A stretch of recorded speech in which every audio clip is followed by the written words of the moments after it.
টিকে, তাহলে আমরা এন এর মান পেয়েছি টিকে। তো দ্রুপভাবে এম বাই এন ইকুয়াল কে, আমরা এই দুইটা এন বাই ইকুয়াল কে এটা আমরা এখানে নিয়ে নেব। লক্ষ্য করো, এম বাই এন ইকুয়াল কে, এটা আমরা নিয়ে নিলাম। নিয়ে নেওয়ার পরে আমাদের এখানে এম এর মান বের করতে হবে। তো এন এর মান আমরা কিভাবে বের করতে পারি খেয়াল করো। আমাদের এখানে এই এম এর সাথে কে নিচে 1 হর, এটা আমরা কি করব, গুণ করব।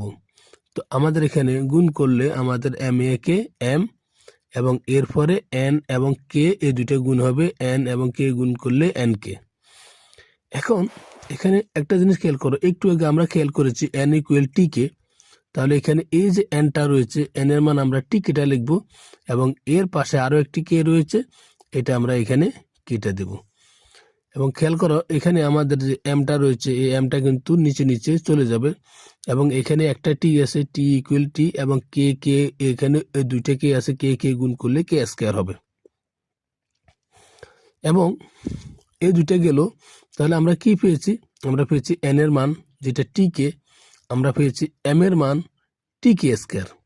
এখন 1 বাই এম ইকুয়াল কত, লক্ষ্য করো, 1 বাই এম ইকুয়াল হচ্ছে আমাদের কে, তাহলে সরি 1 না, এটা এল, তাহলে আমাদের এল এর সাথে 1 এর গুণ হবে, এল এ কে এল, এরপর হচ্ছে কে এবং এম এ গুণ হবে, কে এবং এম এ গুণ করলে এম কে হবে।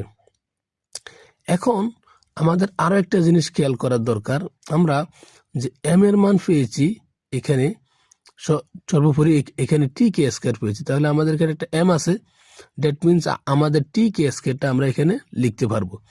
লিখলাম, এরপর হচ্ছে আবার কে, এবং কেটা কে দুইটা আর একটা, ওটা টোটাল আমাদের 3টা কে হবে। তাহলে আমরা এখানে 3টে কে নিলাম, অর্থাৎ এখানে আমাদের কি হলো, টি কে স্কয়ার এবং কে গুণ করলে টি কে কিউব হবে। তাহলে আমরা কি করব, টি কে কিউবটা নিব, এটা আমাদের কিসের মান, এল এর মান। সুতরাং এল সমান টি কে কিউব, আমাদের এখানে এন এর মান টি কে, এম এর মান টি কে স্কয়ার, এবং এল এর মান টি কে কিউব। এখন এগুলো আমরা পেয়েছি, কিন্তু আমাদের প্রমাণ করতে হবে যে L square plus M square minus N square into M square plus N square minus T square, এইটা সমান প্রমাণ করতে হবে L M plus M N minus N T whole square, এটা আমাদের প্রমাণ করতে হবে। তা আমরা খেয়াল করো, আমরা চলে যাচ্ছি অঙ্ক